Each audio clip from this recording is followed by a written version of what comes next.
Back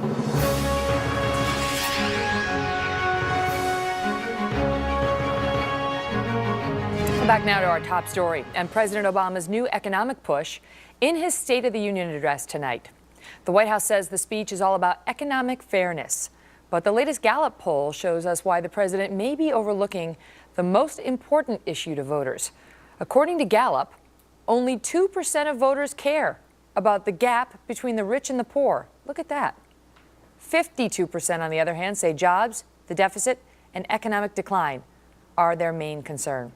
Joining me now to discuss it, Leslie Marshall, a syndicated radio talk show host and a Fox News contributor, and Jason Lewis, columnist for the Star Tribune and author of Power Divided is Power Checked. Okay, panel, so this is interesting because this is a message we've heard repeatedly from the Occupy protesters to the White House, Leslie. They have been talking about wealth inequality, income inequality, and yet the latest Gallup poll shows only 2% of those surveyed thought this was an issue at all, and now the president's going to devote the State of the Union to that as a main theme. Is he making a misstep? No, although it's a main theme, it's not the only thing he's talking about. He's going to talk about job creation through renewable energy. That would be clean, green jobs. He's also going to talk about job growth if we have tax reform. What he needs to present to the American people, the majority of those 52% that say jobs are their concern, and the majority of voters are the middle class, are the working class. He, as the president, not only for the past 4 years, but hoping for himself, and we Democrats for the next 4, is basically saying, this is where we're at. This is where I've taken you thus far. Well, this is where we want to go. The other guys, the other guys. What's news is this focus. I mean, this is not a throwaway. This focus on economic fairness. Everything they put out has said this is going to be a main theme. This is a main theme of tonight's address, according to those who are helping him craft it. And they talk about how it's going to be a populist cry for economic fairness. What does that mean, Jason? I mean, obviously he's going to talk about jobs and so on, but the economic fairness, what does it mean? And is it a misstep when only 2% of the American public thinks it's an issue, apparently? Well, maybe it means that the top 1% of income earners in this country shouldn't be paying 40% of the taxes, or that the top effective tax rate for the top 1% is 31.2%, according to the CBO, while the bottom 20%'s effective rate is 4.3%.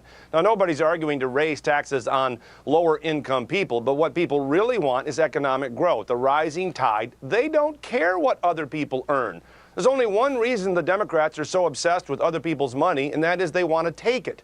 Most people look up to a guy like Steve Jobs, no matter how rich he is, and realize, you know what, that's what I want to aspire to. So this is the fundamental dichotomy in this campaign. And don't kid yourself, Democrats were surrounding Occupy Wall Street with support. This is going to be, as it usually is, one of their pillars in the campaign, this whole notion of the politics of envy. And it's sad to see in this day and age. Well, it's apparently going to be taking front and center stage tonight, Leslie, because we now know that he's going to be having Warren Buffett's secretary, who he's held up, you know, saying she pays a higher tax rate than Warren Buffett does because he pays capital gains tax rate of 15%. She pays on their income tax, which is higher, I guess.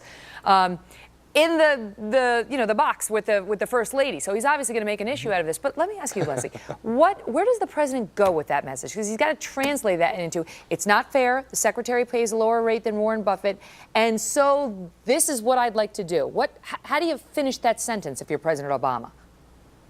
When you are running for re-election, and the two top guys right now, Mitt Romney, who pays approximately 15% in taxes, which is below what a lot of Americans pay, like the Warren Buffett and his secretary example. And when you have Newt Gingrich, who benefited personally, financially, almost $2 million from Freddie Mac, when so many Americans lost their homes as a result of that very entity, the bottom line is the American people need to say, look, I want to stick with this guy, albeit slow, that we have economic growth and the unemployment rate is going down, or do I want to vote for the other guys who on the backs of job loss, job sent and outsourced overseas, had personal growth, and with the Bush tax credit still did not create jobs and still did not stimulate the economy. He needs to point that out again and again. Leslie, Go ahead, Jason. I'm not going to sit here and defend Newt, but the president supports secondary mortgage backing too, Freddie Mac and Fannie Mae. But when it comes to Romney's 15% or Buffett's 17%, the bottom 51% of income earners in this country have no federal income tax liability whatsoever. And Warren Buffett deliberately rearranged his salary to keep it at around $100,000, so that would be his taxable income and take the rest in capital gains. Now, if he's so concerned about paying more in revenue, why did he rearrange his particular income so most of it would be in dividends and capital gains? That seems to be a little bit hypocritical here. Well, I want to ask finally, Leslie, because you raised the issue of Mitt Romney and his corporate tax rate that is about 15%. Now we've seen it in the tax returns. And if that's where the president is going with this, you know, that's not fair that he paid 15% and the secretary of Warren Buffett paid a higher rate, who is to blame for that? I mean, you seem to be blaming Mitt Romney, but if you had capital gains income and you could pay the 15% tax on that, wouldn't you do it? I mean, it's the law that is set up that way for him, Leslie. Yeah, but Megan, this isn't about blaming the person. Because no, I'm not blaming Mitt Romney. Mitt Romney did what he did. By the way, Newt Gingrich wants to eliminate capital gains. Mitt Romney would have 0%. The bottom line is that Americans, left and right, want tax reform. But the Republicans aren't working with the Democrats to get this done for the American people, which could lead to job growth, which the president will point out tonight. And that's where there is that divide between, do you want to stick with me and here's where I want to go, or do you want to go with those guys? And again, he is going to have some conciliatory tone as he's had in the past. Although very political in nature in an election year, this is a governing speech, a State of the Union speech, and he needs to point that out, because although the president may not be that popular, Congress is certainly less popular. Jason, I'll give you the last word. How about, Leslie, a 17% flat income tax rate along with a 17% capital gains rate? So there is no Buffett exception, right across the board for everybody. You know, you won't sign on to that. The president won't sign on to that. What they really want is to try to soak the wealthy, those who are very successful. And in America, you shouldn't have to apologize for your success nor be punished for it. You know what? You leave it at a good point, because that picks up. You've just teased our 2:30 segment beautifully. We talked with our panel before the show about exactly that point. I do what I can. His new message Megan, about not apologizing for his wealth. If you want to see that discussion continued, stay tuned right here, about 40 minutes away. Panel, thank you both so much. Leslie, Jason, see you soon. You bet. Thanks, Megan.